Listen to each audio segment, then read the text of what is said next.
lies. Tonight, Gates writing, "I've never had sexual contact with someone under 18. It's embarrassing, though not criminal, that I probably partied, womanized, drank, and smoked more than I should have earlier in life. I live a different life now." A Justice Department investigation into the allegations was ultimately closed, with no charges filed against Gates. With that, let's bring in our nightcap team. Philip Bump is here, national columnist for The Washington Post. Basil Smikle, Democratic strategist and former executive director of the New York State Democratic Party. And David Jolly, former Republican congressman from Florida and an MSNBC political contributor. David, since you used to be a member of Congress, what options do they have here? On the CR, first of all, every time this comes up, I remind people the federal fiscal year is a September 30th deadline, so they're already 6 weeks over the deadline.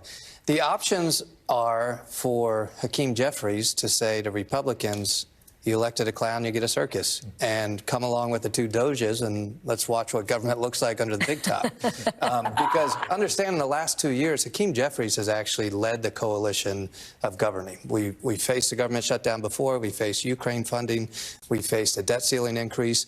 In all of those votes, it took Democrats to actually govern. And so there is no incentive now for Hakeem Jeffries to bail out Mike Johnson. And what you saw with Trump and Musk blow up the deal was to basically blow it up in their own laps. Because right now, Republicans own everything. Even though they're not there yet, it's not January 20th, the truth is they're trying to run Washington like it's a Republican city now. So go for it. See if you can do it. See if you can do it with a 1 or 2 vote majority in the House. They're not going to have the votes. And so the government might shut down. And what Hakeem Jeffries needs to say is, this is Donald Trump's Washington. This is what you're going to get for the next 4 years. Okay, but that's the thing, right? The Republican selling point was, we're going to run this like a business, right? But what we were just getting, it's like, welcome to the chaos show. Donald Trump bankrupts his businesses. 6 times, 6 times. Donald Trump said tonight, though, that any Republican that votes for a clean, continuing resolution without a debt limit increase should get primaried. What do we do with that? Well, he just made sure that the bill's going to tank. That's what's going to happen. I mean, the one thing that Donald Trump wants is he does want the debt ceiling increase. And the dumbest thing he did was actually oppose this measure. Just let this sail through. Trust me, we all know this. People are focused on family and their year-end traditions and their holidays. They're not focused on a government shutdown unless Donald Trump says, hey, let me give you a story a week before Christmas that you're really going to like. I'm about to shut down the government for you. There is a level of inexperience, but there's also a level of stupidity with many in Trump world. Today's actions reflect the latter. But let's just stay on that point that David just made. Donald Trump actually said that increasing the debt ceiling isn't great, but, quote, we would rather do it on Biden's watch. Can you explain that? Yeah, because it's something really important that I don't want people to glaze over. Yeah, well, I think that all of this comes back to the fact that Donald Trump is very responsive and has always been responsive to what his base is mad about, right? And so the Republican Party has spent a lot of time inculcating this sense of anger about the debt limit. They have suggested that this means that, debt's going to get out of control. We've hashed over these arguments 1,000 times. So Donald Trump has long been responsive to his base being mad about stuff. And we're seeing that broadly with the spending bill, but we're also seeing that very specifically with what you just said. He doesn't want to have to be the guy that does this because he understands this is something that people get mad about. And even though he's won re-election, even though he, according to the Constitution, cannot run for president again and does not have to go before voters again, he still wants that approval. He still wants to be on the side of the people who are fighting against government, and this is how it manifests. But can we throw in a very important fact here? Definitely. In the 230 years of our nation's history, the total debt accumulation, 25% of that occurred during Donald Trump's 4 years. 25% of our 230 years. I need you to say that one more time so people don't forget. Right, so people understand. Annual deficit, you're in the red or you're in the black. You accumulate, in our case, debt. And so over 230 years, since 1789 until now, 25% of our national debt occurred in the 4 years of Donald Trump. And a big chunk of that, very quickly, big chunk of that before COVID. That's right. It wasn't COVID. Yes. Yeah, and if we get massive corporate tax cuts, again, with no plan to pay for it, it only getting worse. Okay, Republicans actually addressed some of their concerns with the existing framework, and I want to share a little bit of what we heard from them. Watch this. Look, the people don't send their representatives to Washington to vote on a 1,500-page bill in less than 24 hours that spends $110 billion. More regulation, I mean, just wasteful spending, no pay-fors. right? It makes no sense. This is, we won the election. This has got to change. And guess what was hidden in there? And I'm still livid about this. Pay raises for us. How does that square? What return on investment have we given the people of America other than $37 trillion in debt? Okay, between that and the finger pointing on who's going to own the shutdown, what actually happens next? Well, what happens next is that Donald Trump controls the narrative. He's done that already, and we were talking earlier. I'm amazed that he's not in office yet, and he looks like he's running things and trying to own the narrative on Biden's watch, as you argued. And I'm like, wait, who's president right now? Shouldn't we be having shouldn't we be talking, shouldn't somebody else be talking right now? And I'm amazed at that. But having said that, let me just get that out the way first. But look, what I think is going to happen is the same thing that happened with the immigration bill. He's going to tank it, and then he's going to run on not tanking it and something else, right? He's going to talk about something else. One of the things that what we saw happen with the immigration bill is that he tanked it and then used immigration against Democrats as a hammer, right? I imagine that this is the same strategy. You know, he's going to Bigfoot his way in there. He's going to act like he's running things and control Congress, control the Speaker's office. He's going to push it all on the Biden administration. And then he's going to take over, and there's going to be continued chaos, right? There's going to be more deficits. And he is going to control the narrative. But by then, yes, he used immigration against Kamala Harris, and she was up for an election. The next at least 2 years, it's all him. It's all Republicans. It is, but he still cannot really help himself, right? You want to try to, a normal candidate would find a way to discipline himself. He does not do that. So what he's going to continue to do is be able to say, look at what happened under Biden's watch.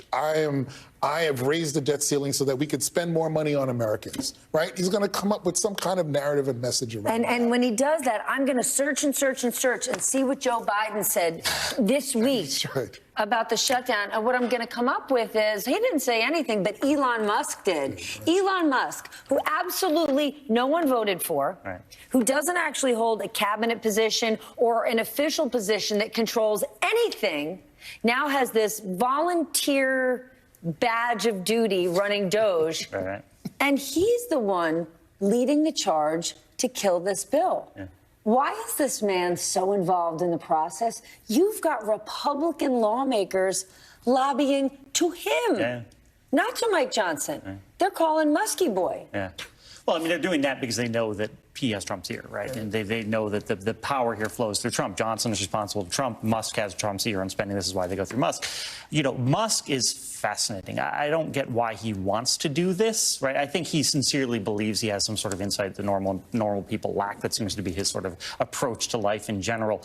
It's really fascinating as someone who spent a lot of time paying attention to politics, just how little he knows about all this. He just fundamentally doesn't understand how government because funding he's works. saying, I don't need to understand it. What I know is better. I'm coming to break things. I'm tech, blah, blah, blah. In all of your years in Washington, can you think of an example where a private citizen had this much, like I'm even thinking back to, Koch brothers pulling strings behind a big black curtain. Anything like this, like an Elon Musk, in the center of something like this? No, I think Koch brothers is a good analogy because after Citizens United and the unleashing of huge money on the left and the right, you saw these major billionaire donors have an outsized influence on political races. But what is different here is Elon Musk having an influence on kind of the day-to-day operations and policy from the White House to Congress. He's a billionaire bully is what he is, and it's very effective. And I think it raises something about the chapter we're in and we continue to enter, which is, what is the influence of a billionaire that controls an incredible social media platform that is so influential? What is the influence of a Fox News? And I say this because coming off the autopsy, if there even has been one about November and Democrats, I don't think the biggest challenge is Democratic candidates. They've got great candidates. The challenge for Democrats is not Republican candidates. They have terrible candidates. I mean, Donald Trump, from his convictions to his being untethered from reality, is not a strong candidate. The biggest challenge Democrats face over the next few years is Fox News and Elon Musk. That's it, because their ability to control the narrative, but also to control members of Congress, many of these congressional seats are merely commodities of the billionaire class, or now commodities of Elon Musk. Their ability between Fox and Elon Musk to control the next 2 years of Republican politics is very real. And that's what I think that's the issue. It's not just that he's a billionaire and has the president's ear, is that he's doing it without accountability. Because I think wasn't it Robert McNamara? He was CEO of Ford, I think, before he became defense secretary under Kennedy. So at least there's some framework for accountability there, but there's no accountability in this particular instance. And given the ways in which voters consume news from influencers now, and you look at social media, you look at X, formerly known as Twitter. Who's to say where that information is coming from? That algorithm is rhythming in a way that is not organic. Seems to be clearly controlled by Elon Musk. So if he's controlling what we see and hear and the ways in which we get information, and then feeding Donald Trump information, we're in very scary territory. Except here's the problem. In the big business of rage, and that's what Elon Musk has capitalized and Donald Trump has, and lots of parts of the media, all of that works when you're not the one in power. When you say to the American people, are you unhappy about this? Does this suck? Do you want this different? Now, Donald Trump's in charge. Elon Musk is on his right side, and he's got control of Congress. So how much of a narrative can they run? How many people can they blame when they run the show? Two things I'd say. The first is, I just want to say very quickly, we run the risk of giving Elon Musk more power than he deserves. He had much less of an effect on the election than people give him credit for. Twitter has much less of an effect, I think, than people say, but he is able to use it as a cudgel because people think he has the power. To answer your question, Donald Trump has been president before, right? And he ran as the guy who was against government. As president of the United States. I remember I did a piece on conspiracy theories, and this expert I spoke with was like, normally conspiracy theories are people on the outside saying, something weird's happening inside. This is Donald Trump as president of the United States pushing conspiracy theories, which is absolutely abnormal. This is how he's been, and his people accept him as an outsider, even when he continuously controls the White House of the United States of America. So, yes, from a logical standpoint, you're exactly right. How could he do that? And the answer is because he's Donald Trump and everyone sees him as an outsider who wants to break Washington. And as long as that perception maintains, which he's able to maintain with his base, then he gets to do it. Can we talk about the House ethics report on Matt Gaetz?